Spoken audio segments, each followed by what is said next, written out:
Hello everyone, मैं मनीषा और आज की इस वीडियो में हम पढ़ने वाले हैं फाइनेंशियल स्टेटमेंट और फाइनल अकाउंट्स। तो चलिए फिर आज की वीडियो स्टार्ट करते हैं। तो देखिए, सबसे पहले बात करेंगे हम फाइनेंशियल स्टेटमेंट की। बेसिकली फाइनेंशियल स्टेटमेंट हमारा क्या है? तो financial statement are the written statement. ठीक है, ये हमारी क्या है? रिटन स्टेटमेंट है that provide the financial information. जो क्या प्रोवाइड करती है कि कोई भी ऑर्गेनाइजेशन है, कोई भी बिजनेस ऑर्गेनाइजेशन है, उसकी जो फाइनेंशियल इंफॉर्मेशन है उसको प्रोवाइड करेगी कौन? Financial statement. कैसे प्रोवाइड करेगी? As such as the financial performance and the financial position. तो जो फाइनेंशियल स्टेटमेंट है वो बेसिकली क्या बताती है कि जो एक बिजनेस है उसकी फाइनेंशियल परफॉर्मेंस क्या है या फिर उसकी जो फाइनेंशियल पोजीशन है वो क्या है। तो देखिए, हम सभी को पता है कि जो एक बिजनेस है, जो बिजनेस की जो लाइफ साइकिल है, ठीक है, तो जो लाइफ साइकिल है उसको छोटे छोटे टुकड़ों में हमने डिवाइड कर रखा है। और जो ये छोटे छोटे टुकड़े हैं, ठीक है, तो ये छोटे छोटे जो टुकड़े हमने किए हैं तो ये हमने किसके इक्वल रखे हैं? तो हम इसको बोलते हैं 1 ईयर। और ये 1 ईयर है, ये क्या आपका, हम इसको अगर हम बिजनेस लैंग्वेज में बात करें तो हम इसको बोलते हैं फाइनेंशियल ईयर। तो जैसे कि हमने एक गोइंग कंसर्न कंसेप्ट था वो किया था, जो अकाउंटिंग प्रिंसिपल थे हमारे, अकाउंटिंग कंसेप्ट थे, उसके अंदर हमने एक कंसेप्ट किया था गोइंग कंसर्न। तो गोइंग कंसर्न कंसेप्ट बेसिकली हमारा क्या बोलता है कि जो बिजनेस है वो हमारा चलता रहेगा, एक लंबे टाइम तक चलता रहेगा। ठीक है, तो एक तरह से हम बोल सकते हैं कि बिजनेस हमारा कभी भी बंद नहीं होगा। तो जब भी हम कोई भी बिजनेस स्टार्ट करते हैं तो वहाँ पे बेसिकली हमने बिजनेस स्टार्ट किया तो हमें ये तो पता करना होगा ना कि जो हम बिजनेस कर रहे हैं, ठीक है, उससे हमें प्रॉफिट हो रहा है या नहीं हो रहा है, हम किस पोजीशन पर खड़े हुए हैं। तो ये सब पता करने के लिए अब अगर हम जो कौन सा कंसेप्ट लेंगे, जो गोइंग कंसर्न कंसेप्ट है, अगर हम उसको फॉलो करेंगे तो उसके अकॉर्डिंग तो क्या भाई, अगर मैं ये लगा के चलूँ कि एक बिजनेस है वो 100 साल तक चलेगा, तो क्या मैं उस बिजनेस की जो फाइनेंशियल पोजीशन है, उसकी जो परफॉर्मेंस है, उसका जो प्रॉफिट एंड लॉस है वो 100 साल के बाद देखूंगी? नहीं ना। तो इसलिए हम बेसिकली क्या करते हैं, जो बिजनेस की लाइफ साइकिल है, जैसे मैंने मान लिया फॉर एग्जाम्पल एक बिजनेस की लाइफ साइकिल 100 ईयर्स है, तो उस 100 ईयर्स को छोटे छोटे टुकड़ों में हमने बांट लिया। वे छोटे छोटे टुकड़े किसके इक्वल हमने कर लिए कि 1 ईयर। ठीक है, 1 ईयर में करके हमने बांट लिया। और अब हम क्या करेंगे, हर साल के एंड में, एक साल जैसे ही हमारा कंप्लीट होगा उसके एंड में हम ये पता करना चाहेंगे कि जो हमारा बिजनेस है उसकी पोजीशन क्या है, क्या ये हमें प्रॉफिट दे रहा है या फिर नहीं दे रहा है। ठीक है, या इससे हमें लॉस हो रहा है। क्यों, हमें क्यों पता करना जरूरी है? उसी के बेस पे तो फिर हम ये डिसीजन लेंगे ना कि भाई जो बिजनेस हमने स्टार्ट किया है हम उसको कंटिन्यू रखें या फिर ना रखें। ठीक है, तो इसलिए हमने जो हमारा फिर एक जो हमारा जो प्रिंसिपल निकल के आता है जिसको कि हम अकाउंटिंग प्रिंसिपल बोलते हैं, तो बेसिकली वहाँ पे जो ईयर है, ठीक है, तो उसमें हम ये बोलते हैं कि जो बिजनेस रहेगा उसका हर एक साल के एंड में हम क्या करते हैं, जो फाइनेंशियल परफॉर्मेंस है और जो फाइनेंशियल पोजीशन है वो हम चेक करेंगे हर एक बिजनेस की। तो फाइनेंशियल परफॉर्मेंस हम कैसे चेक करेंगे? जो फाइनेंशियल परफॉर्मेंस रहेगी वो हम ट्रेडिंग एंड P&L अकाउंट बना के हम क्या करते हैं, फाइनेंशियल परफॉर्मेंस चेक करते हैं। और इसी के साथ ही जो फाइनेंशियल पोजीशन है एक बिजनेस की वो हमें किससे पता चलती है? जो बैलेंस शीट है, बैलेंस शीट से हमें क्या पता चलती है? एक बिजनेस की फाइनेंशियल पोजीशन। ठीक है, इसी के साथ ही जो ट्रेडिंग एंड P&L अकाउंट है इसको हम इनकम स्टेटमेंट में बोलते हैं या फिर statement of profit and loss भी हम इसको बोलते हैं, ये आपको याद रखना है। और इसी के साथ ही अगर मैं बात करती हूँ बैलेंस शीट की, तो बैलेंस शीट को पोजीशन स्टेटमेंट भी बोलते हैं और इसको statement of the financial position भी बोलते हैं। तो ये इनके क्या है, अदर नेम हमारे गिवन है। ठीक है, इसी के साथ ही ये है यहाँ पे फॉर्मेट गिवन है। जो हम ट्रेडिंग एंड P&L अकाउंट बनाएंगे तो उसका फॉर्मेट ये रहेगा, और बैलेंस शीट हम बनाएंगे तो उसका फॉर्मेट क्या रहेगा। तो आपको याद रखना, जब भी हम ट्रेडिंग एंड P&L अकाउंट बनाएंगे तो यहाँ नीचे हमें लिखना फॉर द ईयर एंडेड, और यहाँ पे ये हमारी डेबिट साइड होगी, ये हमारी क्रेडिट, और यहाँ पे पर्टिकुलर अमाउंट, और क्रेडिट साइड पे भी हमारा सेम पर्टिकुलर और अमाउंट आ जाएगा। इसी तरह से जब हम बैलेंस शीट प्रिपेयर करते हैं तो बैलेंस शीट में हम लिखते हैं एज एट। ठीक है, जो भी यहाँ पे डेट रहेगी वो डेट हम यहाँ पे डाल देंगे। और इसी के साथ ही 2 साइड हमारी बैलेंस शीट की होगी, एक होगी हमारी लाइबिलिटी साइड तो एक होगी हमारी एसेट साइड। तो ये फॉर्मेट आप लोगों को याद रखने हैं। और इसी के साथ ही, ठीक है, इसी के साथ ही मैं आपको बता दूं कि जो हमारा जो ट्रेडिंग एंड P&L अकाउंट रहेगा, जब भी हम फाइनेंशियल स्टेटमेंट को प्रिपेयर करेंगे, जो फाइनेंशियल स्टेटमेंट रहेगी, ठीक है, इसको जब हम प्रिपेयर करते हैं तो जो ट्रेडिंग एंड P&L है यहाँ पे हमारे कौन से आइटम आएंगे? रिवेन्यू आइटम हमारे सारे के सारे यहाँ पे आ जाएंगे। ठीक है, जो भी रिवेन्यू हमारे आइटम रहेंगे। और इसी के साथ ही अगर मैं बात करती हूँ बैलेंस शीट की, तो बैलेंस शीट में हमारे कैपिटल आइटम आएंगे। तो ये बात आपको याद रखनी है, रिवेन्यू से रिलेटेड और इससे रिलेटेड, ठीक है। और generally at the end of the accounting year हम क्या करते हैं, जो फाइनेंशियल स्टेटमेंट है उसको प्रिपेयर करते हैं। और इसी के साथ ही जो आपकी फाइनेंशियल स्टेटमेंट है वो हम किसकी हेल्प से प्रिपेयर करते हैं, किसकी हेल्प से, ट्रायल बैलेंस की हेल्प से। तो सबसे पहले हमें, अगर हमारे पास ट्रायल बैलेंस है तो ट्रायल बैलेंस में से ही, उसकी हेल्प से हम क्या करेंगे, ट्रेडिंग एंड P&L अकाउंट और बैलेंस शीट बनाएंगे। जो मैंने आप लोगों को अकाउंटिंग प्रोसेस बताया था तो वो आपकी एक तरह से फॉलो होगी कि वो सबसे पहले कोई भी एंट्री होगी, कोई भी ट्रांजेक्शन अगर हुई है उसको सबसे पहले कहाँ पे रिकॉर्ड करेंगे हम, जर्नल के अंदर। जर्नल से उसके कहाँ पे पोस्टिंग हम करेंगे, लेजर में। और फिर लेजर की हेल्प से हम क्या बनाएंगे, ट्रायल बैलेंस, ठीक है। और फिर ट्रायल बैलेंस की हेल्प से फाइनली हम क्या बना देंगे, फाइनल अकाउंट्स का हो या फिर हम इसको फाइनेंशियल स्टेटमेंट भी हम इसको बोलते हैं। तो ये आप लोगों को याद रखना है, ठीक है। और इसी के साथ ही जो भी नॉमिनल अकाउंट्स होंगे, ठीक है, तो जो नॉमिनल अकाउंट्स होंगे उनको हम क्लोज करके और फाइनली जो नॉमिनल अकाउंट्स है, हमारा टाइप्स ऑफ अकाउंट्स मैंने आपको बताई थी, there are the 3 types of the accounts, personal account, real account और नॉमिनल। तो जितने भी नॉमिनल अकाउंट, जो भी नॉमिनल अकाउंट होंगे वे सारे के सारे हमारे कहाँ पे आएंगे, ट्रेडिंग एंड P&L अकाउंट में। तो आपको ना ये बातें जो मैं बता रही हूँ ना, तो यहाँ से एक MCQ आपका बन रहा है, ठीक है, तो उसको आपको ध्यान रखना है। तो मैंने क्या बताया, ट्रेडिंग एंड P&L में हमारा जो ट्रेडिंग एंड P&L अकाउंट है इसमें हमारा कौन सा अकाउंट्स की टाइप आएगी, नॉमिनल। तो ये क्वेश्चन यहाँ से बन सकता है। और इसी के साथ अगर मैं बात करती हूँ बैलेंस शीट की, तो बैलेंस शीट में हमारे जितने भी रियल अकाउंट है और जो भी हमारा पर्सनल अकाउंट है, ठीक है, तो पर्सनल अकाउंट और रियल अकाउंट हमारे किसके अंदर आएगा, बैलेंस शीट के अंदर आएगा। तो ये आप लोगों को ध्यान रखनी है। और अब आपको पता होना चाहिए रिवेन्यू आइटम कौन से, हमारे कैपिटल आइटम कौन से हैं। तो एक अदर वीडियो में लेके आऊँगी और उसमें जो रिवेन्यू है आपका और जो कैपिटल है, चाहे फिर रिवेन्यू एक्सपेंडिचर है या फिर रिसीट है आपका, ऐसी कैपिटल एक्सपेंडिचर, कैपिटल रिसीट है, उसको वहाँ पे थोड़ा डिटेल में हम क्या करेंगे, डिस्कस करेंगे, ठीक है। तो ये सब इसके अंदर आपका आ जाएगा। तो बेसिकली अब हम बात करेंगे यहाँ पे, तो देखिए मैंने आपको क्या बताया, हम बनाएंगे ट्रेडिंग एंड P&L अकाउंट, ठीक है।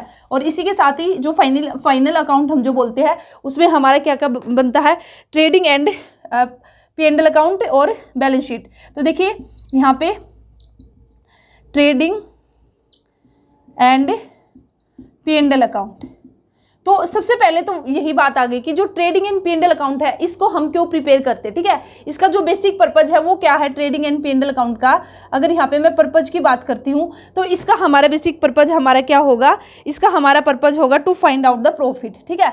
हम क्यों करते हैं, to find out the profit निकालने के लिए ही हम क्या करते हैं, जो ट्रेडिंग एंड P&L अकाउंट है इसको हम प्रिपेयर करते हैं।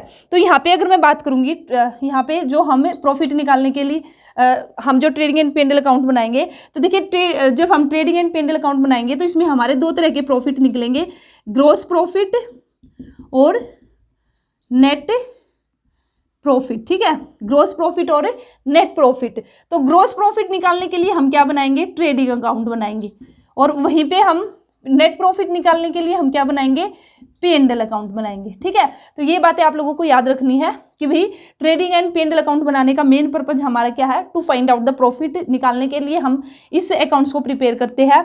और यहाँ पे इस अकाउंट्स के अंदर हमारे 2 प्रॉफिट निकलते हैं, ग्रॉस प्रॉफिट और नेट प्रॉफिट। तो जो ट्रेडिंग अकाउंट हम बनाएंगे वो किस लिए, उस वहाँ से हम क्या निकालते हैं, ग्रॉस प्रॉफिट, और नेट प्रॉफिट हम कहाँ से निकालते हैं, P&L अकाउंट से हम निकालते हैं नेट प्रॉफिट, ठीक है। तो यहाँ पे देख सकते हो आप, तो यहाँ पे बेसिकली जो हमारा क्या निकलेगा, जो ग्रॉस प्रॉफिट निकलेगा ये किसकी वजह से निकलेगा, ड्यू टू सेल और परचेज, ठीक है। जो भी हमने सेल किया है और जो हमने परचेज किया उसकी वजह से हम क्या निकालेंगे, हमारा क्या निकल के आएगा, ग्रॉस प्रॉफिट। और इसी के साथ ही इसमें क्या इंक्लूड होगा, हमारा जो भी हमारे डायरेक्ट एक्सपेंसेस होंगे ग्रॉस प्रॉफिट के अंदर। वहीं पे अगर मैं बात करती हूँ नेट प्रॉफिट की, ठीक है, तो नेट प्रॉफिट बेसिकली हमारा क्या दिखाएगा, तो मेन जो ओवरऑल पिक्चर है ना एक बिजनेस ऑर्गेनाइजेशन की, वो हमें कहाँ से पता चलेगी, नेट प्रॉफिट से। क्योंकि ग्रॉस प्रॉफिट से हम ये नहीं बता सकते कि भाई इस बिजनेस की जो पिक्चर्स है, ठीक है, मतलब कि बिजनेस है इसकी परफॉर्मेंस कैसी है, वो फाइनली हमें कहाँ से पता चलती है, नेट प्रॉफिट से। तो यहाँ पे हम बोल सकते हैं जो ओवरऑल पिक्चर है एक बिजनेस की उसको कौन शो करेगा, उसको शो करेगा आपका P&L अकाउंट, ठीक है। तो ये आपको यहाँ पे याद रखना है। और इसी के साथ ही जो नेक्स्ट हमारा इसके अंदर रहेगा, तो देखिए अब हम बात करेंगे, जब भी हम ट्रेडिंग एंड P&L अकाउंट बनाएंगे तो इसके अंदर हमें जैसे ट्रेडिंग है, ट्रेडिंग अकाउंट में हमारे कुछ एक्सपेंसेस जाएंगे, ठीक है। तो यहाँ पे हम जैसे बात करते हैं, अभी मैंने बात किया था कि यहाँ पे जो ग्रोस प्रॉफिट हम निकालते हैं वो किसकी वजह से निकलता है, sale and purchase plus direct expenses. तो अब ये डायरेक्ट एक्सपेंसेस क्या है, ठीक है। तो अब हम बात करेंगे इनकी। तो यहाँ पे आप देख सकते हो, मैं एक बार मार्कर चेंज कर लेती हूँ ये। तो देखिए एक्सपेंसेस हमारे दो तरह के होंगे। एक्सपेंसेस जो होंगे हमारे दो तरह के होंगे, ठीक है। एक तो होंगे हमारे डायरेक्ट एक्सपेंसेस और एक होंगे हमारे इनडायरेक्ट एक्सपेंसेस। तो अब देखिए ये डायरेक्ट एक्सपेंसेस हमारे क्या है, ठीक है। तो वे सारे के सारे एक्सपेंसेस जो कहीं ना कहीं डायरेक्टली रिलेटेड है प्रोडक्शन से, या फिर हम क्या बोल सकते हैं कि भी वे एक्सपेंसेस जो हमारे क्या है up to the factory level, ठीक है। डायरेक्ट एक्सपेंसेस हम किनको कहेंगे, जो हमारे है up to the factory level, factory तक है, फैक्ट्री लेवल तक है, उसको हम क्या कहेंगे, डायरेक्ट एक्सपेंसेस हम इसमें कहेंगे, ठीक है। जैसे हमने प्रोडक्शन किया, प्रोडक्शन करने के लिए हमें जैसे हमने रेंट दिया है, किसके लिए, फैक्ट्री के लिए। हमने एक फैक्ट्री ली, उसके लिए हमने रेंट दिया, वहाँ पे हमने पावर यूज की है, ठीक है। जो भी पावर है, पावर हमने यूज की है वहाँ पे फैक्ट्री के अंदर। जो लेबर है उनको हमने वेजेस दी है। तो ये हमारे कौन से एक्सपेंसेस कहलाएंगे, डायरेक्ट एक्सपेंसेस हम इनको कहेंगे, ठीक है। उसके बाद जो नेक्स्ट है हमारा इनडायरेक्ट एक्सपेंसेस। इनडायरेक्ट एक्सपेंसेस हमारे कौन से, जो बियॉन्ड द फैक्ट्री लेवल है, ठीक है। बियॉन्ड द फैक्ट्री लेवल, उसको हम क्या कहेंगे, indirect expenses, beyond factory level. जैसे यहाँ पे एग्जांपल की अगर मैं बात करती हूँ, फॉर एग्जांपल जैसे हमने ऑफिस है, ठीक है। ऑफिस का हमने क्या दिया, रेंट दी हमने, ठीक है। ऑफिस में जो स्टाफ है, ऑफिस में जो स्टाफ है उसको हमने क्या दी है, सैलरी दी है, ठीक है। तो कहीं ना कहीं ये जो एक्सपेंसेस है ना, ये बिल्कुल डायरेक्टली रिलेटेड नहीं है। जो हम ऑपरेशन हम करेंगे या फिर जो हम प्रोडक्शन हम करेंगे, या ये हमारा जो फैक्ट्री लेवल के एक्सपेंसेस नहीं है, बियॉन्ड द फैक्ट्री लेवल है, तो उसको हम क्या बोलते हैं, इनडायरेक्ट एक्सपेंसेस हम इसको बोलते हैं, ठीक है। सैलरी जो भी हमने दी, हमने अगर कोई लोन वगैरह ले रखा है तो उस पर हमने क्या दिया, इंटरेस्ट ऑन लोन, तो ये हमारे क्या है, इनडायरेक्टली है हमारे, ठीक है। तो कहीं ना कहीं बिजनेस को चलाने के लिए हमने लोन दिया है, तो अब उस पर हमें इंटरेस्ट की भी पेमेंट करनी पड़ेगी अगर हमने लोन लिया है। तो ये हमारे क्या कहलाएंगे, इनडायरेक्ट एक्सपेंसेस हम इनको कहेंगे, ठीक है। तो इसी के साथ ही ठीक जो भी हमारे, या फिर एक तरह से हम बोल सकते हैं जो भी एक्सपेंसेस, जितने के भी जो भी होल एक्सपेंसेस जो हमारे किससे रिलेटेड होंगे, जैसे हमारी परचेज से रिलेटेड होंगे, ठीक है। सारे के सारे एक्सपेंसेस जो हमारे किससे रिलेटेड है, परचेज से रिलेटेड है। Purchase means purchase of goods, जो हमने गुड्स परचेज किया, अगर हमारे उससे रिलेटेड है तो उसको हम बेसिकली क्या बोलेंगे, डायरेक्ट एक्सपेंसेस हम यहाँ पे बोल सकते हैं, ठीक है। और इसी के साथ ही हम इनडायरेक्ट एक्सपेंसेस को कैसे याद रख सकते हैं, जो डायरेक्ट नहीं है। हमने देख लिया कि कोई एक्सपेंसेस है, अगर हमें लगा कि वो डायरेक्ट एक्सपेंसेस नहीं है तो इट मीन्स वो हमारा कौन सा होगा, इनडायरेक्ट एक्सपेंसेस। तो अदर देन डायरेक्ट एक्सपेंसेस जो भी होंगे उसको हम क्या कहेंगे, इनडायरेक्ट एक्सपेंसेस कहेंगे। तो ये बेसिकली हमारे इसके अंदर आ जाएगा, ठीक है। तो यहाँ पे आप देख सकते हो इसके अंदर ये सब आ जाएगा एक्सपेंसेस के अंदर। उसके बाद जो अब हम नेक्स्ट जो बात करेंगे, नेक्स्ट हम बात करेंगे यहाँ पे आपको यहाँ पे ना आपको एक पॉइंट और याद रखना है, क्वेश्चन के अंदर कई बार गिवन होता है वेजेज एंड सैलरी या फिर सैलरी एंड वेजेज। तो देखिए अगर वेजेज पहले लिखा हुआ है तो वेजेज एंड सैलरी है, तो ये हमारा किस में आएगा, ट्रेडिंग के अंदर आएगा, ठीक है, डायरेक्ट एक्सपेंसेस हो जाएगा हमारा। और सैलरी एंड वेजेज अगर गिवन है, पहले सैलरी वर्ड गिवन है, तो फिर ये हमारा आएगा पे एंड एल अकाउंट के अंदर, एक तरह से हमारा इनडायरेक्ट एक्सपेंसेस हो जाएगा। तो ये बात आपको याद रखनी है, ठीक है। अगर वेजेज एंड सैलरी है तो फिर ये डायरेक्ट एक्सपेंसेस है हमारा, और अगर सैलरी एंड वेजेज गिवन है तो फिर ये हमारा इनडायरेक्ट है। वेजेज एंड सैलरी है तो डायरेक्ट है, और सैलरी एंड वेजेज है तो ये हमारा क्या है, इनडायरेक्ट एक्सपेंसेस है। तो ये बात भी आपको याद रखनी है, ठीक है। तो इसी के साथ ही नेक्स्ट है अब हमारा, तो देखिए डायरेक्ट एक्सपेंसेस हमने कर लिया, इनडायरेक्ट एक्सपेंसेस हमने कर लिया।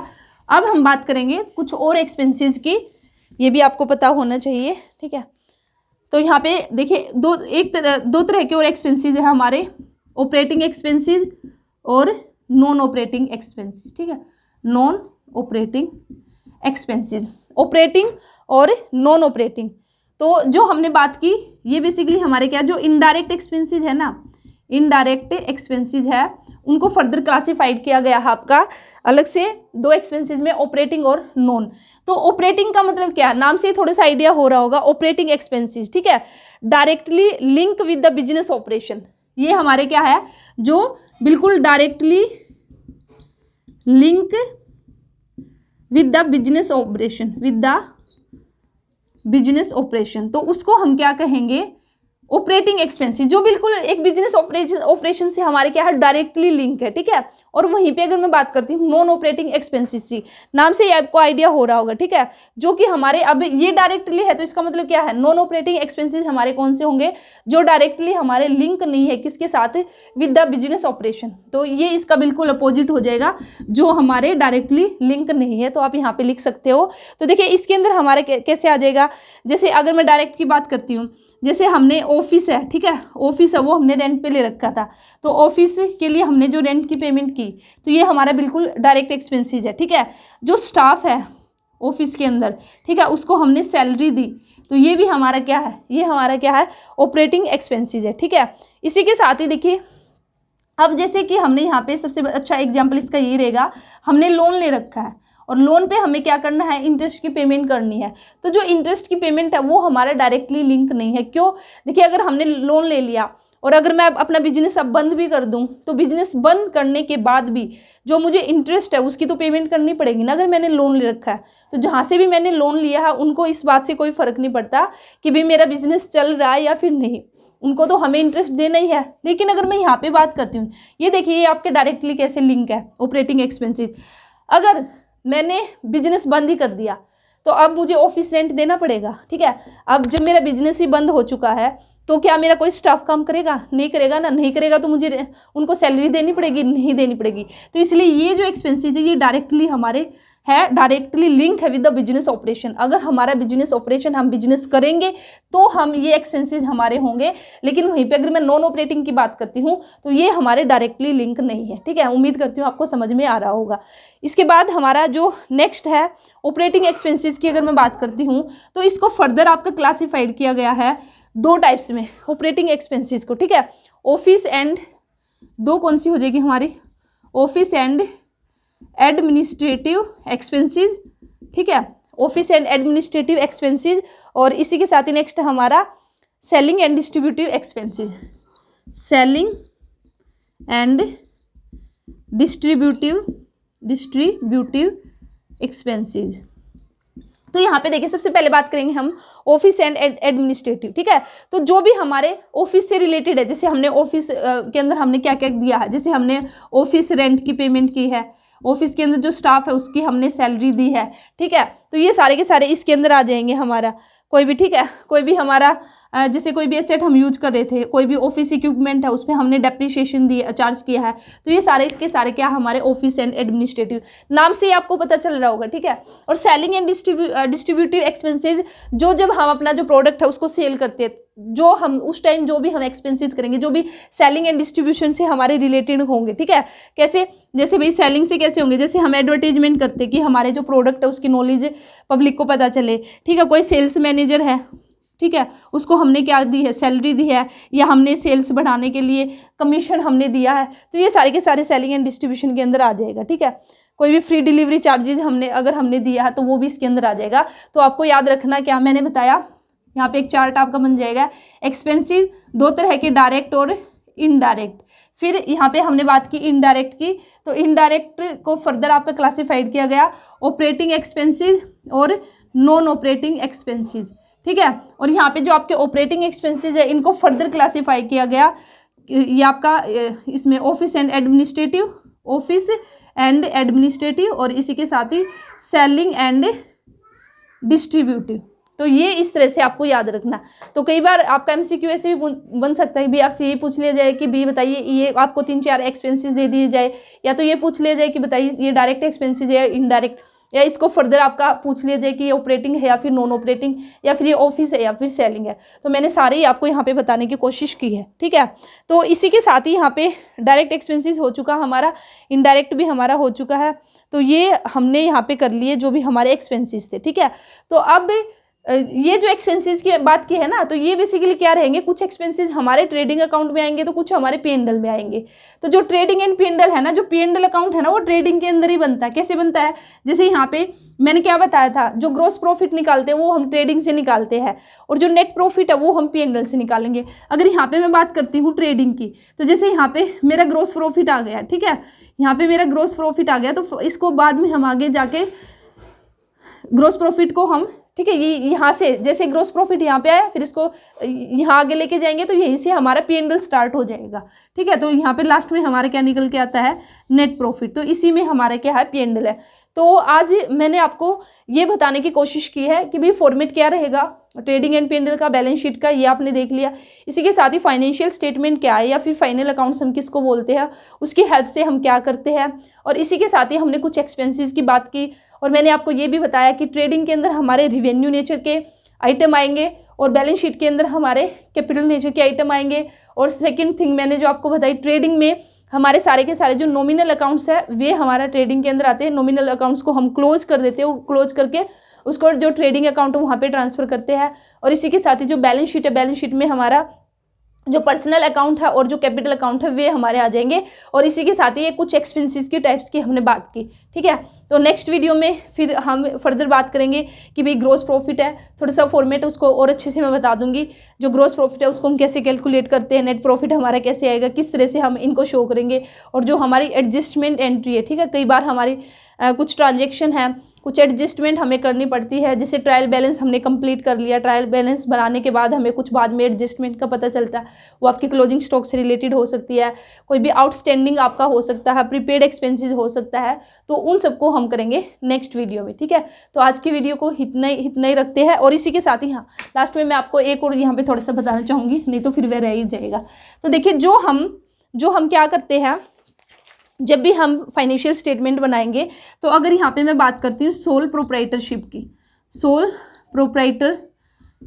प्रोप्राइटरशिप की अगर मैं बात करूँगी, तो यहाँ पे देखिए, जब भी हम फाइनेंशियल स्टेटमेंट बनाएंगे तो हमारी दो तरह की एंटिटी होंगी। सोल प्रोप्राइटर एंटिटी की अगर मैं बात करती हूँ, एंटिटी की यहाँ पे बात करूँगी, तो एक तो होगा हमारा मैन्युफैक्चरिंग, एंटिटी, ठीक है। एक होगा हमारा नॉन मैन्युफैक्चरिंग एंटिटी, ठीक है।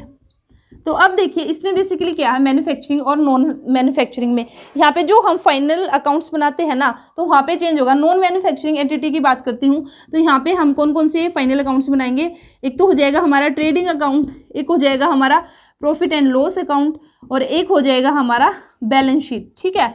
लेकिन वहीं पे अगर हम बात करते हैं मैन्युफैक्चरिंग एंटिटी, मैन्युफैक्चरिंग का मतलब भी जो मैन्युफैक्चर करके हमारा बेचते हैं, तो यहाँ पे हमारा एक अकाउंट और इंक्लूड हो जाएगा, एक एक्स्ट्रा। तो तीन तो यही रहेंगे हमारे, ट्रेडिंग, P&L और बैलेंस शीट। एक एक्स्ट्रा हो जाएगा, इस एंटिटी को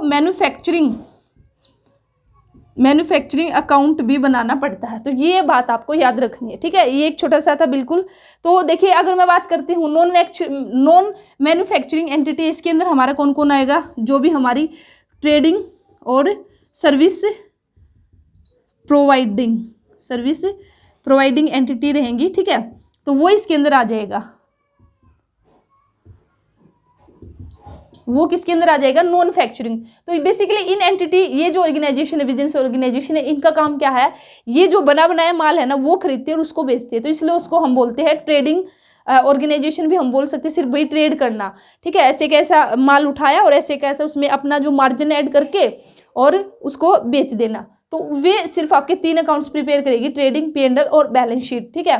सर्विस प्रोवाइडिंग भी इसके अंदर ही आ जाएगा। लेकिन अगर मैं बात करती हूँ मैन्युफैक्चरिंग की, तो ये क्या करते हैं, ये रॉ मटेरियल खरीदते हैं, फिर उसको प्रोसेस करके फिर जो गुड्स है, जो प्रोडक्ट है, उसको तैयार करते हैं। तो इसलिए इनको एक एक्स्ट्रा अकाउंट और प्रिपेयर करना पड़ता है, बनाना पड़ता है, तो जिसको हम बोलते हैं मैन्युफैक्चरिंग अकाउंट्स, ठीक है। ये बात और आपको बतानी थी। तो चलिए फिर नेक्स्ट वीडियो में मिलते हैं और इसी टॉपिक को हम कंटिन्यू रखेंगे, और जो भी इससे रिलेटेड जो भी रहेगा एक्स्ट्रा, तो वो नेक्स्ट वीडियो में मैं आपको बताऊंगी। आज की वीडियो बताना कैसी लगी, समझ में आई या फिर नहीं आई।